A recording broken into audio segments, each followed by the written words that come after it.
जीवन में आपने बहुत यात्राएं की होंगी, पर सबसे जो यादगार यात्रा है वो कौन सी है? क्या वो सिंपल यात्रा है जिसमें आप बैठे सफ़र के लिए और पहुंच गए? शायद नहीं। सबसे ज़्यादा यादगार यात्रा वही होगी जिसमें कुछ घटा होगा, कुछ प्रॉब्लम भी आई होगी, कुछ वैसा हुआ होगा जो हमेशा नहीं हुआ और वो शायद आपको याद है। और अगर आपको भी किसी की लाइफ पसंद है जिससे आपको कुछ सीखने को मिलता है, तो उसमें भी कुछ ऊपर नीचे रहा होगा, कोई प्रॉब्लम आई होगी, चाहे वो अब्दुल कलाम जी हों या फिर भगवान श्री राम हो जो 14 साल के वनवास गए, या भगवान कृष्ण हो जिन्होंने महाभारत की भूमि पे गीता का उपदेश दिया। तो कठिनाइयाँ हमें कठिन भले ही लगें, पर वास्तविकता यही है कि जब कठिनाइयाँ आती हैं वो हमें तो सिखाती ही हैं। उन कठिनाइयों के समय जो घबराता नहीं है उससे दूसरे लोग भी सीखते हैं, उससे दुनिया को भी बड़ा लाभ होता है।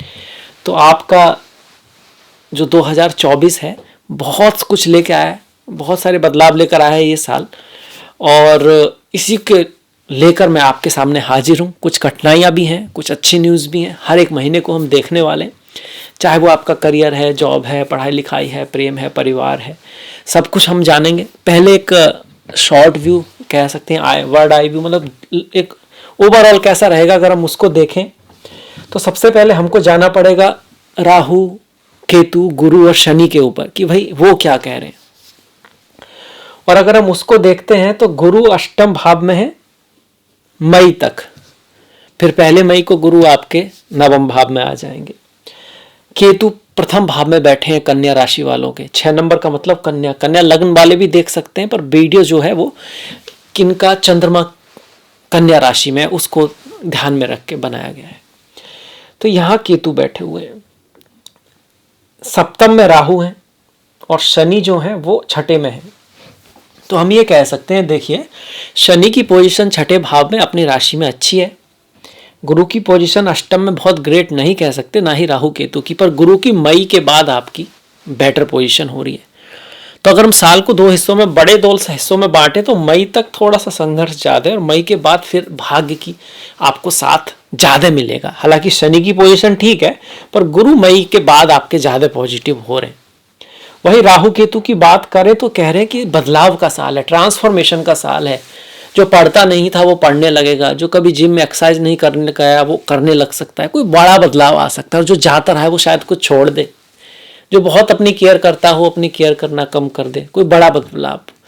कोई आध्यात्मिकता में जो इतनी रुचि लेता हो, अचानक से उसको ऐसा लगे यार ये अध्यात्म वगैरह सब बेकार की बातें हैं, और भौतिकता की तरफ उसका मोड़ ज़्यादा हो जाए। या फिर उल्टा भी है, कोई काम करता हो, बहुत भौतिक भी हो और दर्शन वगैरह से बहुत ज़्यादा रुचि ना रखता हो, अचानक से उसका मन दर्शन की तरफ आ जाए कि काम करके बहुत देख लिया, कमा के भी बहुत देख लिया, सब कुछ पाके भी देख लिया, पर मन न बदला, न खुशी मिली, कुछ ऐसा बड़ा चेंज आया तो नहीं जैसा हम सोच रहे थे, तो वो अध्यात्म की तरफ चल पड़े। तो कुछ बड़ा बदलाव केतु दिखा रहे हैं यहाँ पे। राहु कह रहे हैं कि बहुत चाहत होगी बाहर जाने की, लोगों से मिलने की, जीवन में कुछ आए, कुछ करने की, कोई नाम हो, और ये चाहत को हासिल करने का जो तरीका होगा वो आप बाहरी दुनिया में देखना चाहेंगे, बाहर मेहनत करके दूसरों से मिलके उसको अचीव करना चाहेंगे, चाहे बिजनेस के थ्रू, दूसरे लोगों के थ्रू करना चाहेंगे, अपने विचारों को बाहर निकाल के बता के उससे अचीव करने की कोशिश करेंगे, व्यापार को बढ़ाने की कोशिश करेंगे। पर यहाँ एक डिसबैलेंस ये हो रहा है कि आपका अपने ऊपर फोकस इसमें कम हो सकता है। ये राहु केतु हमारे करें, पूरी साल उनका यहाँ रहेगा।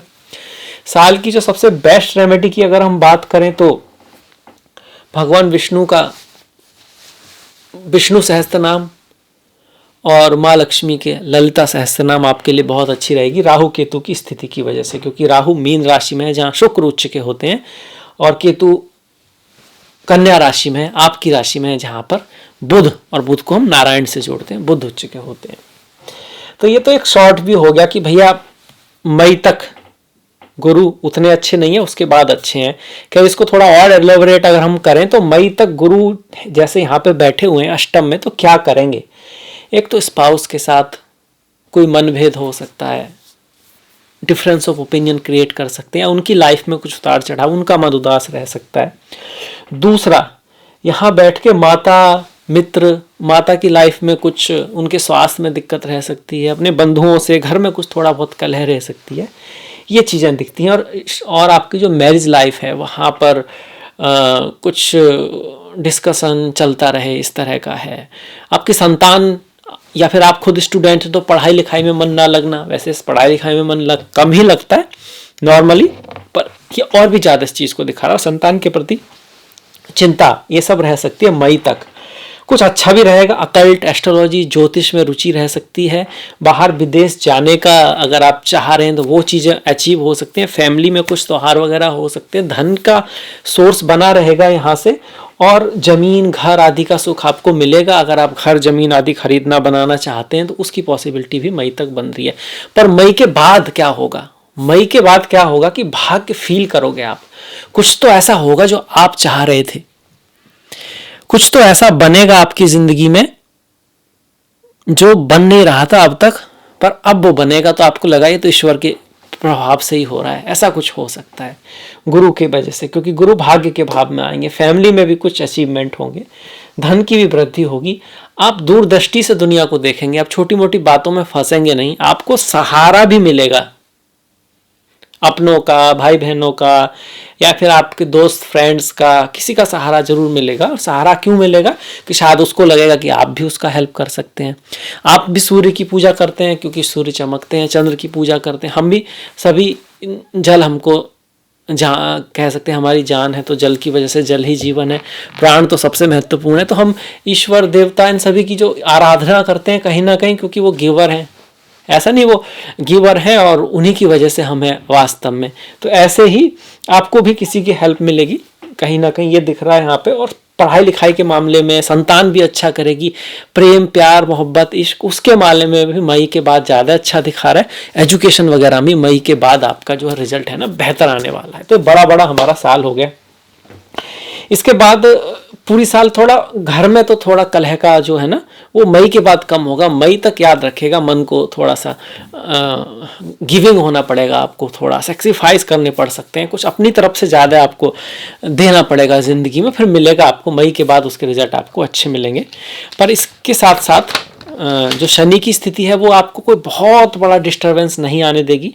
विदेश यात्रा में आपके लिए हेल्पफुल रहेगी यहाँ से शनि की दृष्टि। और थोड़ा कम्युनिकेशन को आप मधुर रखने की कोशिश कीजिएगा। कंपटीशन वगैरह में आपको विजय मिलेगी, रोग आदि पर आपकी विजय होगी, शत्रुओं पर भी आप विजय प्राप्त करोगे। अब थोड़ा महीने वाइज चले जाते हैं। जिन लोगों को महीने वाइज में रुचि है, हर एक महीने का जानना चाहते हैं, तो वो जरूर उसमें बहुत सारी बातें आपको जानने को मिलेंगी। क्योंकि एक इसमें यह कह दिया जाए कि भैया सारा ही महीने एक से होंगे, सब ही अच्छे होंगे, तो थोड़ा सा अतिशयोक्ति होगी। इसलिए हम महीने वाइज थोड़ा देख लेते हैं, बाकी महीने के वीडियो तो आप देखोगे ही। अब देखिए, अगर आपको वीडियो अच्छा लग रहा है तो सब्सक्राइब जरूर कीजिएगा, नहीं किया है तो शेयर कर दीजिएगा, क्योंकि फिर आप भूल सकते हैं। लाइक कमेंट जरूर कर दीजिएगा। अब बढ़ जाते हैं महीनों के ऊपर। तो जनवरी का ही जो महीना होगा, सबसे पहले यहाँ पर गुरु आपके मार्गी हो जाएंगे, और ये अच्छी बात है। गुरु का मार्गी होना धन भी लाता है, पैसे को भी बढ़ाता है। हालांकि अभी अष्टम में है, पर स्टिल ये वक्री चल रहे थे, अब मार्गी होंगे। तो प्रेम के जीवन में या रियल एस्टेट से जुड़ा हुआ कोई काम अगर रुका हुआ पड़ा था तो वो पॉसिबिलिटी बन जाएगी। 2 जनवरी को बुध मार्गी हो जाएंगे। बुध का मार्गी होना, आपके स्वास्थ्य में अगर कोई दिक्कत चल रही थी पिछले 1-1.5 महीने से, और व्यापार में कोई दिक्कत या काम में कोई दिक्कत थी, तो अब वो दिक्कत सॉल्व होने की तरफ बढ़ेगी आपकी। 7 जनवरी को जो बुध का प्रवेश है वो धनु राशि में हो जाएगा। ये जो बुध मार्गी हुए वृश्चिक में हुए, फिर धनु में आ जाएंगे। धनु में जब आएंगे तो दसम भाव को अपनी दृष्टि से देखेंगे, तो आपके करियर में ग्रोथ को अगले 20 दिन कुछ मतलब आपकी ग्रोथ के लिए हेल्पफुल होंगे। किसी की नौकरी वगैरह भी लग सकती है। बिजनेस के मामले में भी ये शुभ हैं, अच्छे हैं। 7 जनवरी को 15 जनवरी को सूर्य जो है वो आपके मकर राशि में जाएंगे। सूर्य का मकर राशि में जाना, 12वें भाव का स्वामी का पंचम भाव में जाना, संतान पे खर्च, संतान से दूरी, और अपने स्पाउस के ऊपर या प्रेमी के ऊपर कोई खर्च आपका हो सकता है अगले महीने तक। सूर्य का जो है रिजल्ट ऐसा रहेगा। पंचम में सूर्य हो तो हमको वाणी को मधुर रखने की आवश्यकता रहती है। 18 जनवरी को शुक्र धनु में जाएंगे और वृश्चिक राशि में पहुंच जाएंगे। अब ये जो शुक्र हैं यहाँ पर आएंगे, वृश्चिक राशि से कहाँ आ गए, धनु में आ गए हैं यहाँ पर शुक्र आपके। तो शुक्र का धनु में आना आपके धन के लिए अच्छा है, पैसे के लिए अच्छा है, माता का सहयोग मिलेगा, बंधुओं का भी आपको सहयोग मिलेगा यहाँ पर, और कहीं ना कहीं घर में थोड़ी मधुरता आएगी।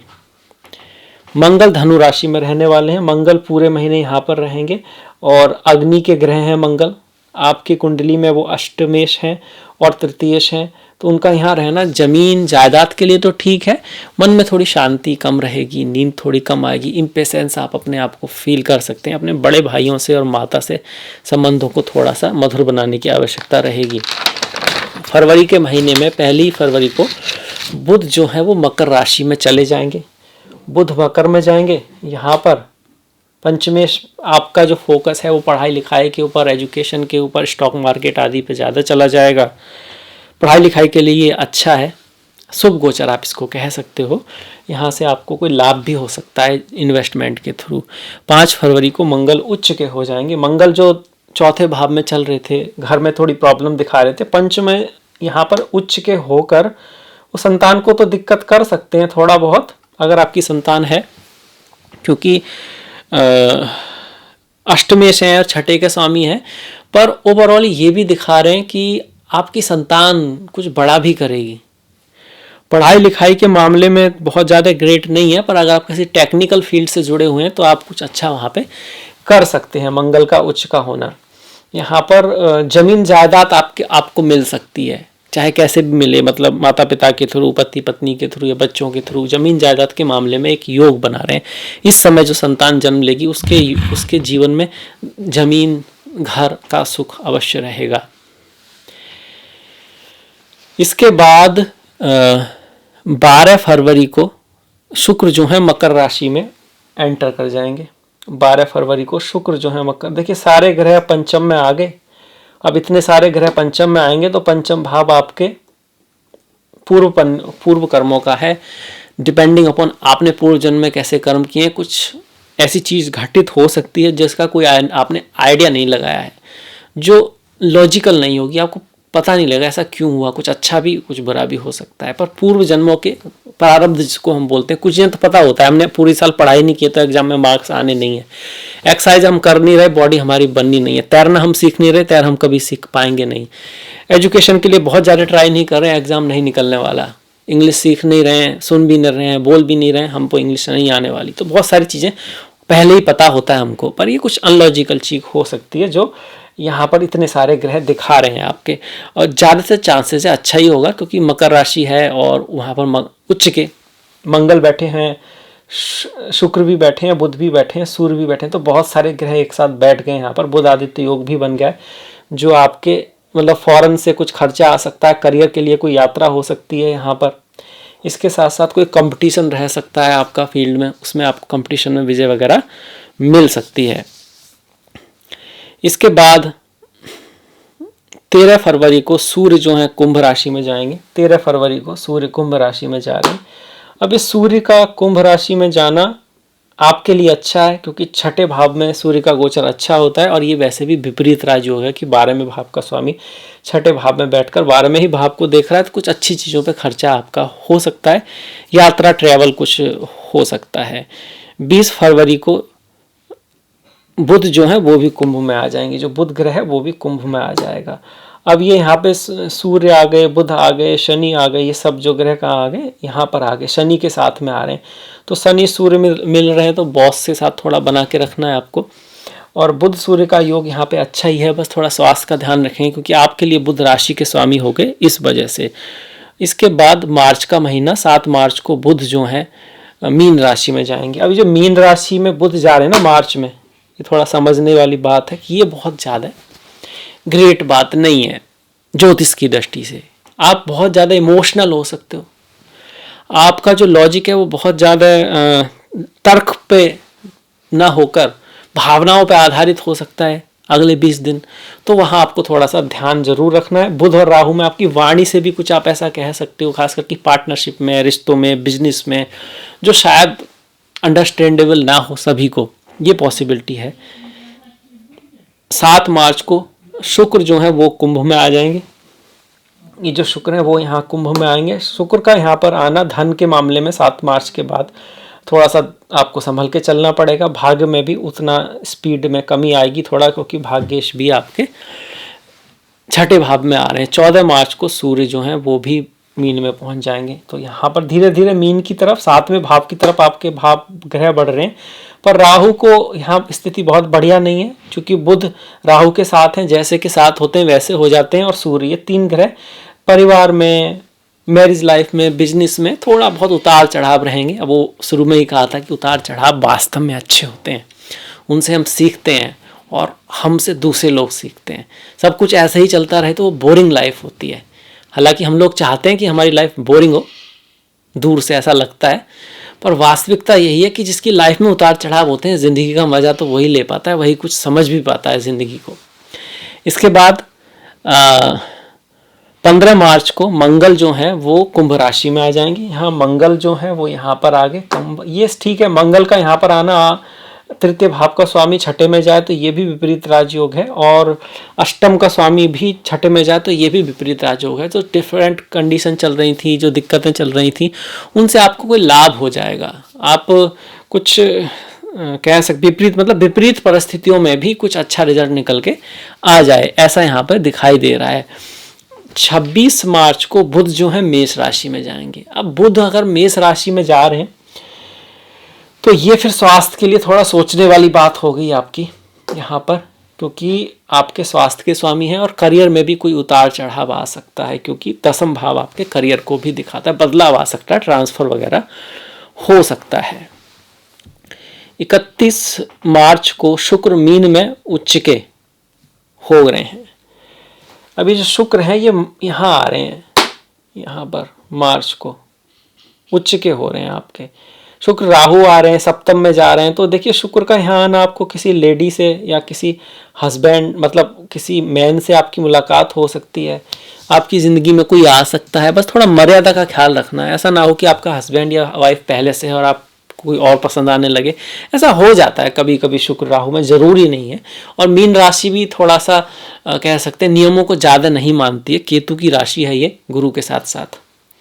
तो ये है थोड़ा सा, और फोकस मीनी राशि पे हो रहा है। मीन राशि बहुत भटकाव की भी है, पर ये यात्राओं की भी है, स्पिरिचुअलिटी अध्यात्म की भी है, पर आप उस अध्यात्म को दूसरे में देखने की कोशिश कर सकते हो। तो वो है कि हर आत्मा को ना तलाश तो ईश्वर की है, क्योंकि अंतिम परम सुख जो है वो अंदर ही है, बाहर नहीं है। पर हम उसको चीज़ों में ढूंढते हैं, क्योंकि हमको ऐसा लगता है, इंद्रियां बाहर मुखी है ना, तो हमको लगता है कि सुख तो बाहर से ही मिलना है। हालांकि हर दिन ये एक्सपीरियंस होता है कि खाना कितना भी टेस्टी क्यों ना लगे, खाने के बाद तो फिर उसको ऐसा लगता है, मन थोड़ा हटने लगता है, और फिर और थोड़ा कोई हमें खिला दे उसी खाने को, फेवरेट खाने को, तो हेट टाइप की भी चीज़ आने लगती है।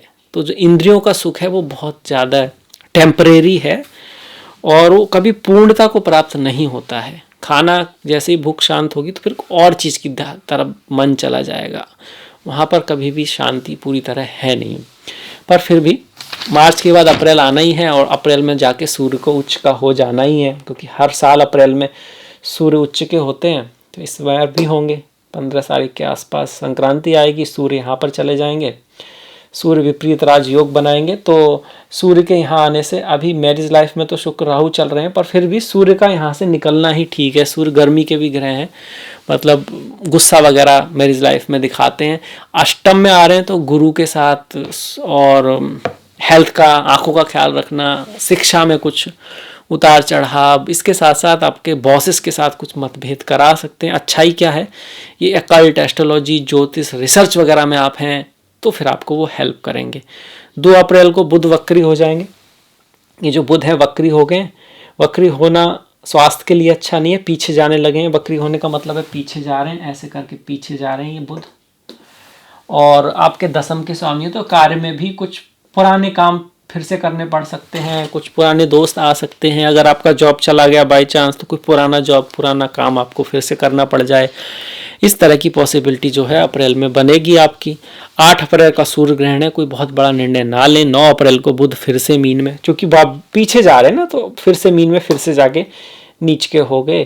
तो ये बहुत बड़ी बात, बहुत अच्छी बात नहीं है, पर कुछ देर बाद जब वो मार्गी होंगे तो फिर से चीज़ें सुधरेंगी। और 13 अप्रैल को आपके सूर्य उच्च के हो गए, जिसका हम जिक्र कर चुके हैं। 23 अप्रैल को मंगल जो है मीन में जाएंगे। मंगल का मीन में जाना, अग्नि ग्रह का, यहाँ पर मंगल यहाँ पर आ गए मीन राशि में, ये फिर से मैरिज लाइफ में थोड़ा दिक्कत दिखा रहा है, क्योंकि अष्टमेश आपके सप्तम में है और तृतीयेश आपके सप्तम में है। दोनों ही भाव जो थोड़ा भी ज्योतिष जानते हैं, तृतीय भाव और अष्टम भाव, ये संघर्ष, मेहनत, हार्डवर्क, एफर्ट को दिखाते हैं। बस एक कंडीशन है कि आपका काम ही अष्टम से जुड़ा हुआ हो, आप इनकम टैक्स में काम करते हो, other people money, petrol, diesel, chemical, spirituality, अध्यात्म, टैक्सेस, समुद्र से कुछ जुड़ा काम हो, तो फिर वो आपके लिए ठीक रहेगा, कुछ ना कुछ उसमें फिर सहायता मिलेगी। अदरवाइज मैरिज लाइफ में पार्टनरशिप, पार्टनर से कुछ झगड़ा वड़ा हो सकता है, मतभेद हो सकता है, ये सब चीज़ें, वाणी भी आपकी थोड़ी कटु रह सकती है। 25 अप्रैल को बुध मार्गी हो जाएंगे, यहाँ से फिर खूबसूरती की थोड़ी शुरुआत हो रही है। बुध मार्गी हो रहे हैं, आगे बढ़ेंगे तो स्पीड, जिंदगी में थोड़ी सी स्पीड आएगी, थोड़ा चीज़ें आगे बढ़नी शुरू होंगी। 25 अप्रैल को बुध मार्गी हो रहे हैं मीन में, हालांकि नीच के हैं पर मार्गी तो हुए। मई जैसे ही आएगी, यहाँ से फिर किस्मत एक अच्छा टर्न ले रही है, अच्छा कहिए खूबसूरत टर्न कह रही है, कह सकते हैं आप कि भैया यहाँ पर आएंगे तो अब 2 ग्रह जो मेन ग्रह हैं वो आपके शुभ हो गए। एक तो शनि और दूसरे गुरु, यहाँ से फिर चीज़ें बदल रही हैं। गाड़ी जो है वो भाग्य की पटरी पे जाएगी, आपका फॉर्चून आपका साथ देगा। ऐसी कोई अपॉर्चुनिटी आपकी ज़िंदगी में आएगी जिसकी आपको तलाश थी।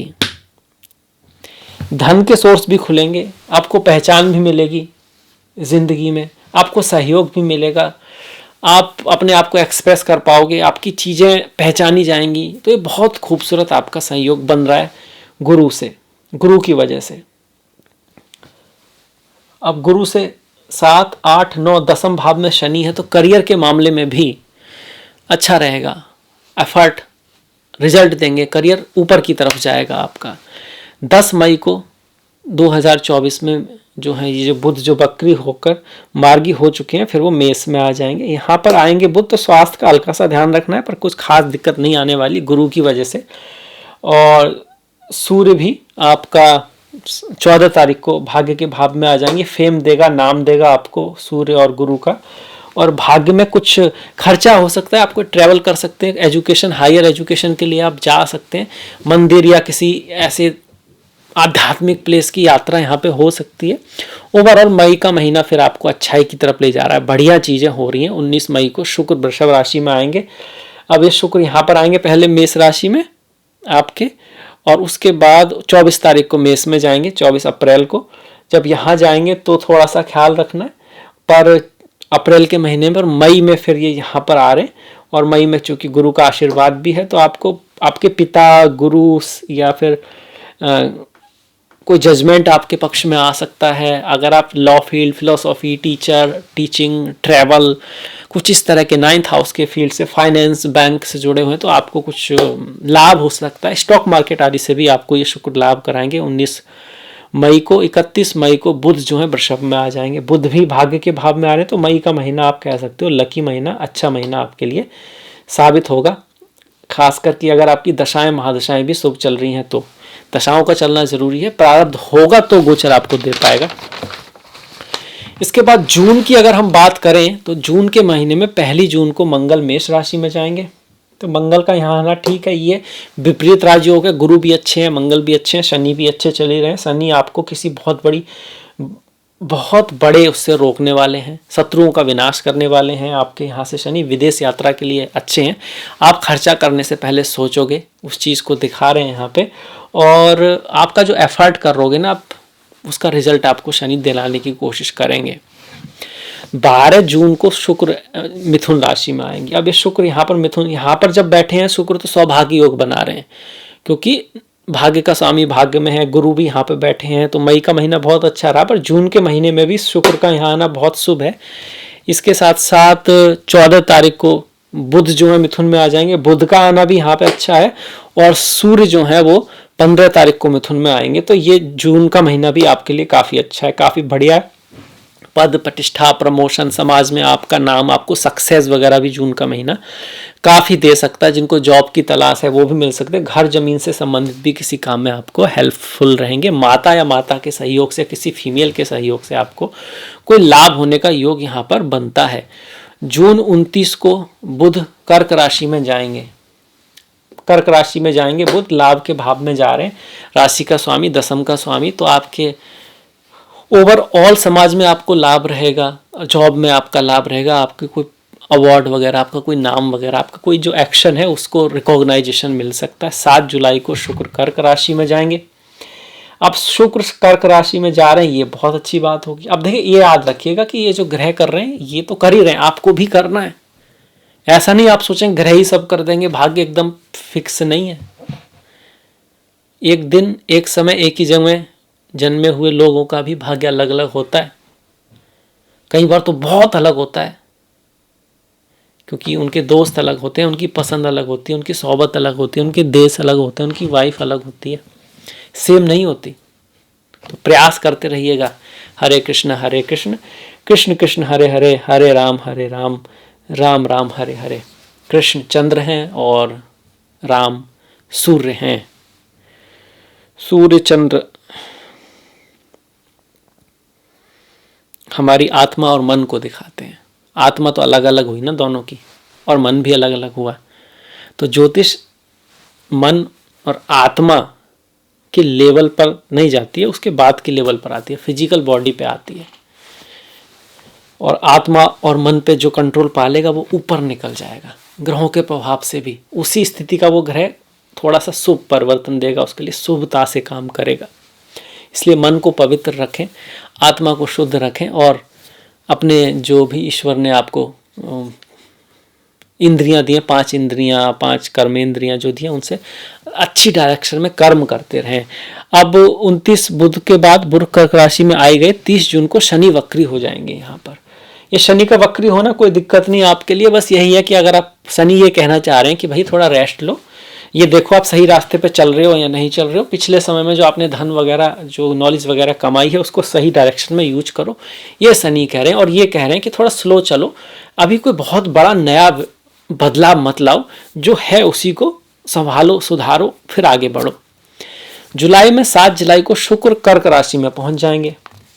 ये जो शुक्र है 7 जुलाई को कर्क में आ गए, तो ये हम ऑलरेडी कर चुके हैं। 12 जुलाई को मंगल वृषभ राशि में जाएंगे।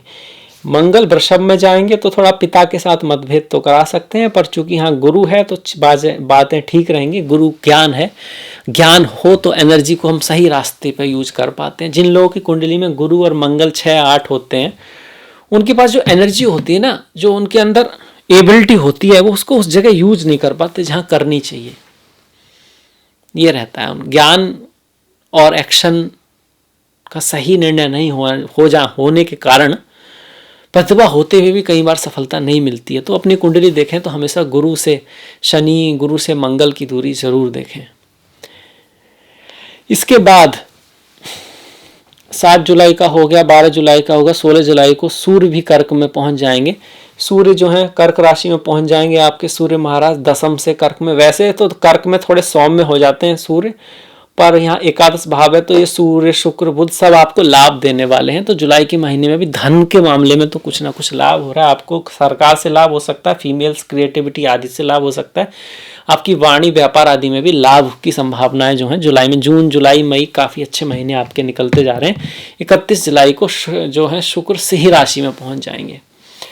अब ये सिंह में जाएंगे तो अब ये मान लो जुलाई के बाद तो अगस्त ही आ गया। अगस्त में फिर थोड़ा खर्चा दिखा रहा है, कहीं पे खर्चा हो सकता है, ट्रैवल हो सकती है, बाहर जाना पड़ सकता है, स्पिरिचुअलिटी आध्यात्म में रुचि थोड़ी बढ़ सकती है अगस्त में। मई जून जुलाई काफ़ी अच्छे थे, अगस्त में थोड़ा सा खर्चे की तरफ मामला बढ़ रहा है, क्योंकि 5 अगस्त को बुध वक्री हो रहे हैं। फिर से जो बुध है फिर से वक्री होना शुरू होंगे कर्क राशि में। बुध वक्री सिंह राशि में जाएंगे, फिर वक्री हो जाएंगे। तो बुध का वक्री होना फिर से यही, शनि भी वक्री चल रहे हैं, तो भाई चीज़ों को थोड़ा संभल के करना है, देख के करना है। पर चूंकि गुरु जो है वो सही स्थिति में, अच्छी स्थिति में, तो बहुत बड़ी दिक्कत तो नहीं है, पर फिर भी ये महीना थोड़ा शांति से संभल के करने वाला है। 16 अगस्त को सूर्य जो है सिंह राशि में प्रवेश कर जाएंगे। अब ये सूर्य भी सिंह में चले गए तो ये विपरीत राजयोग बन गया आपका, विमल नाम का विपरीत राजयोग चला गया। पर फिर भी 12वें भाव में जब सूर्य जाए तो बुखार आ सकता है आपको, पित्त संबंधित कोई चीज़ें बढ़ सकती हैं, बॉस आदि के साथ भी मतभेद रह सकता है। विपरीत परिस्थितियों में कोई लाभ भी हो सकता है विमल नाम के विपरीत राजयोग से, फॉरेन विदेश जाने की या दूर की यात्रा की जो है पॉसिबिलिटी बनती है आपकी, आपके पिता फादर की, गुरु की, बड़े भाई की, संतान की। ये सारी चीज़ें सूर्य से जुड़ी हुई हैं कहीं ना कहीं। 12 अगस्त को वक्री बुध कर्क में चला जाएगा। अब ये वक्री तो हो ही गए थे आपके राशि के स्वामी, अब पीछे जाते जाते 12 तारीख को वो एकादश भाव में पहुंच जाएंगे। एकादश में जाके वैसे तो लाभ कराते हैं, पर वक्री हैं तो कुछ खास लाभ ना हो ऐसी पॉसिबिलिटी है। 25 अगस्त को शुक्र कन्या में जाकर नीच के हो जाएंगे। अब ये शुक्र आपकी राशि में ही आ जाएंगे और नीच के हो जाएंगे। धन का कोई लॉस हो सकता है, फीमेल से बच के रहें। बच के मतलब उनका सम्मान करें, किसी फालतू की बात में ना पड़े, फीमेल्स के साथ या मेल के साथ, मतलब दूसरा जो जेंडर है उसके साथ थोड़ा सा संभल के, प्यार से, मोहब्बत से, और कोई प्रॉब्लम है तो उसको ज्ञान से सॉल्व करने की कोशिश करें। गणेश जी का मंत्र करना, विष्णु सहस्त्रनाम करना बहुत अच्छा रहेगा। 26 अगस्त को मंगल मिथुन राशि में पहुंच जाएंगे। मंगल मिथुन में आएंगे तो सोबत का ख्याल रखें, डेडिकेशन रखें अपने कर्म के प्रति, भटके नहीं रास्ते से, अपने मन को थोड़ा फोकस्ड रखें। इसके बाद 29 अगस्त को बुध मार्गी हो जाएंगे। 29 मतलब पूरे महीने थोड़ा सा स्लो सा था, पर महीने के एंड में ये जो मार्गी हुए बुध, ये अच्छी बात हो रही है आपके लिए, फिर से थोड़ा स्पीड आएगी लाइफ में। 4 सितंबर को बुध सिंह राशि में प्रवेश करेंगे। अब ये 4 सितंबर को बुध सिंह राशि में प्रवेश कर जाएंगे। यहाँ पर यात्रा करा सकते हैं, ट्रैवल करा सकते हैं, कार्य के क्षेत्र में कहीं जाना पड़ सकता है, कोई खर्चा वगैरह हो सकता है, पर वो स्पीड, कुछ उतार चढ़ाव चलना तो चाहिए ना, वो उसके मामले में ठीक है।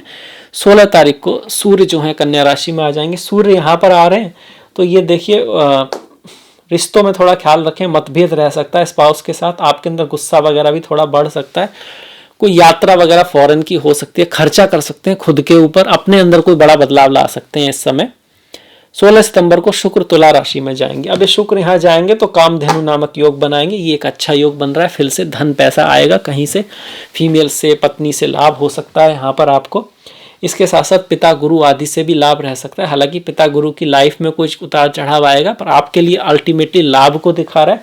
आपका काम वाणी से जुड़ा हुआ है किसी तरह से, या परफ्यूम, गोल्ड, ज्वेलरीज, फाइनेंस है आपका, फीमेल्स है, कॉस्मेटिक्स है, डांस है, ड्रामा है, नृत्य है, म्यूजिक है, शुक्र सा का जो फील्ड है आपका, होटल है, वो उससे जुड़ा हुआ काम है, तो आपके धन योग बन रहा है, एक अच्छा खासा पैसा आप कमा सकते हैं अगर कुंडली में भी आपका योग है तो, ये याद आप रखिएगा। और 23 सितंबर को बुध कन्या राशि में जाएंगे। अब ये भी बहुत बड़ी बात हो रही है, आप ये कह सकते हो भैया 16 सितंबर के बाद चीज़ें फिर पॉजिटिव जा रही हैं, क्योंकि बुध जैसे ही यहाँ आएंगे तो आपका भद्र नाम का महापुरुष योग बन जाएगा। भले ही केतु सूर्य यहाँ पर हैं, दिक्कत की कोई खास बात नहीं है, फॉरेन चीज़ों से लाभ होता रहेगा, कुछ खर्चा भी भले ही हो, पर कहीं ना कोई ऐसी बात हो सकती है जो आपकी ज़िंदगी बना दे। इसके लिए आपके चार्ट में भी योग होना चाहिए और आपकी दशा महादशा भी चलनी चाहिए, ये याद रखिएगा, क्योंकि सारे ग्रह राहु की दृष्टि में है, तो फॉरेन से इन चीज़ों का संबंध बन सकता है, फॉरेन विदेश का कोई संबंध आपके लिए अच्छा साबित हो सकता है। 9 अक्टूबर को गुरुदेव वक्री हो जाएंगे। अब ये गुरु वक्री हो जाएंगे यहाँ पे, तो ये कह रहे हैं कि भैया शनि तो वक्री चल ही रहे थे, हम भी वक्री हो जाते हैं, भैया स्लो हो जाओ, कोई नया रिस्क मत लो, पुरानी चीज़ों को बेहतर तरीके से करो तो ठीक रहेगा, अच्छा रहेगा। स्वास्थ्य का भी हल्का सा ध्यान रखें, रिश्तों का भी ध्यान रखें। 10 अक्टूबर को बुध तुला राशि में जाएंगे।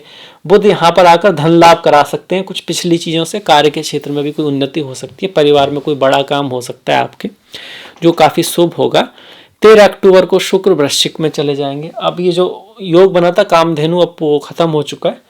यहाँ पर 13 अक्टूबर को शुक्र यहाँ आएंगे, गुरु के सामने जा रहे हैं, तो फिर भी कहीं ना कहीं आपके लिए धन के मामले में अच्छा रहेगा और साथ में भाग्य भी आपका साथ देता रहेगा। गुरु शुक्र का जो योग होता है लक्ष्मीदायक होता है, चीज़ों में कहीं ना कहीं रास्ते मिलते हैं, भाग्य कहीं ना कहीं साथ देता रहता है। पर 17 अक्टूबर को जाके सूर्य तुला में नीच के हो रहे हैं और 20 अक्टूबर को मंगल नीच के हो रहे हैं। मंगल यहाँ पर नीच के हो जाएंगे आपके और सूर्य यहाँ नीच के हो जाएंगे। दोनों लाभ, दोनों धन से जुड़े हुए भावों में ना, एक में सूर्य दूसरे में मंगल नीच के हैं, मतलब आप या तो एक्शन नहीं करेंगे या कोई काम छोड़ देंगे जो आप कर सकते थे, या गलत तरीके से कोई लाभ आएगा, अगर आप उसको लेने की कोशिश करेंगे तो फंस सकते हैं, इस चीज़ का ख्याल रखें। और सूर्य जो है वो आपको खर्चा ले आएंगे अनवांटेड, जो आप पता नहीं था आपको कहीं खर्चा वर्चा करना पड़ जाए ऐसा, और कोई नाम डिसफेम करने की कोशिश करे, ये पॉसिबिलिटी किसी की हो सकती है, थोड़ा संभल के रहें। सूर्य के लिए भगवान श्री राम की पूजा कर सकते हैं, या फिर भगवान भोलेनाथ की पूजा भी कर सकते। राम की क्यों, वो सूर्यवंश में थे ना, वो राम सूर्यवंशी थे। और नहीं तो आदित्य हृदय स्त्रोत का पाठ कर सकते हैं, वो भी बहुत बढ़िया है। और मंगल के लिए हनुमान जी की पूजा आप कर सकते हैं, क्योंकि मंगल भी नीच के हैं और काफ़ी समय अब नीच के ही रहने वाले हैं। मंगल का नीच का होना आपके लिए बहुत बड़ी दिक्कत नहीं है, क्योंकि आपकी कुंडली के कोई बहुत कारक ग्रह नहीं है, पर हनुमान मंदिर जाते रहेंगे तो अच्छा रहेगा। अक्टूबर 29 को बुध जो है वो वृश्चिक में प्रवेश हो जाएगा, बुध का आपके राशि के स्वामी का। अब तक द्वितीय भाव में धन, फैमिली, वाणी इसका फोकस था। अब कुछ यात्राएं, छोटा भाई बहन, पड़ोसी, अपने आप को एक्सप्रेस करना, उन पर गुरु की दृष्टि आ रही है तो वो ठीक है, अच्छी है। कहीं ना कहीं राजयोग बन रहा है, ये आपका चतुर्थ और सप्तम, पहला, सारे केंद्र एक दूसरे से जुड़ गए। साथ में यहाँ पर शुक्र आए जो कि लक्ष्मी के स्वामी है, भाग्य के स्वामी है, तो धन लक्ष्मी योग भी बन रहा है। पर ये याद रखें कि मंगल और सूर्य नीच के हैं तो कोई बहुत बड़ा एक्शन नहीं लेना है, पर हाँ कहीं से आपको लाभ हो सकता है। अक्टूबर 29 को बुध का वृश्चिक में प्रवेश हो गया। अब नवंबर में आते हैं। नवंबर में क्या होगा, जो दैत्यों के गुरु शुक्र, जो आपके धन के स्वामी भी हैं और भाग्य के भी स्वामी हैं, बहुत महत्वपूर्ण ग्रह हैं, वो धनु राशि में चले जाएंगे। शुक्र जो है धनु में जाएंगे, तो ये राजयोग भी बनाएंगे, धन योग भी बनाएंगे। प्रॉपर्टी आदि से लाभ हो सकता है, टीचर्स गुरुओं के थ्रू आपको लाभ हो सकता है, पत्नी से लाभ हो सकता है, फैमिली से भी आपको लाभ हो सकता है, वाणी के काम से लाभ हो सकता है। तो नवंबर में फिर से चीज़ें बेहतर हो रही हैं। शनि फिर से मार्गी हो रहे हैं। 15 तारीख को ये जो शनि वक्री हुए थे मार्गी हो जाएंगे, तो ये फिर से एक अच्छी बात हो गई। 16 तारीख को सूर्य वृश्चिक में पहुंच जाएंगे, ये फिर से अच्छी बात होगी। तो अब फिर से जो आप कह सकते हो ज़िंदगी में स्पीड आ रही है आपके। और 26 नंबर को बुध जो है वक्री है वृश्चिक में, यहाँ पर बुध वक्री हो जाएंगे, चिंता की कोई बात नहीं। जब बाकी इतने सारे ग्रह ठीक हैं तो एक बुध का वक्री होना, बस थोड़ा ध्यान रखना है, चीज़ों को 2-3 बार चेक करना है, महीना आपके लिए अच्छा जाएगा। दिसंबर की बात कर लें तो 2 दिसंबर को शुक्रदेव मकर राशि में प्रवेश कर रहे हैं। आपके लिए शुक्रदेव बहुत महत्वपूर्ण है, धन के स्वामी है, पंचम में जा रहे हैं, संतान से लाभ रह सकता है, पढ़ाई लिखाई में आप अच्छा करने वाले हैं, प्रेम प्यार के लिए भी अच्छा रहेगा, किससे मुलाकात वगैरह आपकी हो सकती है। प्रेम में तकरार वगैरह जरूर हो सकती है थोड़ी सी, पर किसी के मिलने के चांसेस भी हैं। शुक्र मंगल जब सामने सामने होते हैं तो किससे मुलाकात होती है, आप किसी की तरफ आकर्षित हो सकते हैं। 7 दिसंबर को मंगल वक्री हो रहे हैं, यहाँ पर ही मंगल वक्री होंगे, कोई दिक्कत की खास बात नहीं है, बस थोड़ा गुस्से से, क्रोध से और जल्दबाजी में कोई निर्णय नहीं लेना है, रिश्तों में खासकर जल्दबाजी ना करें। 15 तारीख को सूर्य धनु में आ रहे हैं। सूर्य धनु में अच्छा करते हैं, चौथे भाव में है, फिर भी अग्नि राशि में है, तो थोड़ा अंदर आप एनर्जी फील करोगे और उत्सुकता काफ़ी फील होगी, पर आपके अंदर एनर्जी बहुत रहेगी, उसको सही डायरेक्शन में यूज करना है, बस इतना ध्यान रखें। और 15 दिसंबर को सूर्य आगे धनु में, 16 दिसंबर को आपके बुध मार्गी हो जाएंगे, तो ये भी ठीक हुआ। बकरी हो गए थे ना, तो उन बकरी से मार्गी होने, ये भी आपके लिए बहुत बढ़िया बात हो गई। मतलब लाइफ में थोड़ा सा फास्टनेस आएगी, चीज़ें बननी शुरू होंगी फिर से। और 28 दिसंबर को शुक्र कुंभ राशि में जाकर यहाँ पर आपका साल जो है समाप्त होगा। शुक्र का कुंभ राशि में शनि के पास जाना थोड़ा स्पिरिचुअलिटी, आध्यात्म की तरफ प्रेरित करेगा आपको। धन के बारे में कोई निर्णय जो है ठीक से रहें, सोच समझ के लें। पर साल का जो बाद के महीने लगभग अच्छे हैं, बाकी आप डिस्कशन में हमने देखा कि कुछ महीनों में थोड़ा ख्याल रखना है, कुछ महीने बेटर हो रहे हैं, तो आप नोट कर सकते हैं। मुझे आशा है कि आपको ये प्रयास अच्छा लगा होगा, तो लाइक कीजिएगा, सब्सक्राइब कीजिएगा अगर आपने नहीं किया है। अगर आपको इस तरह के डिटेल्ड वीडियो में इंटरेस्ट है, अपनी राय ज़रूर दीजिएगा, घंटी वाला बटन दबा दीजिएगा ताकि आपको नोटिफिकेशन मिल सके। आपसे मुलाकात होगी अगले वीडियो में, तब तक के लिए आप अपना ख्याल रखें, अपनों का ख्याल रखें, सभी का ख्याल रखें। कुछ ना कुछ बढ़िया अच्छा करते रहें, देखते रहें, सुनते रहें। करना ज़्यादा ज़रूरी है क्योंकि संसार कर्म प्रधान है। नेक्स्ट वीडियो तक आप सभी का बहुत बहुत धन्यवाद। नमस्कार।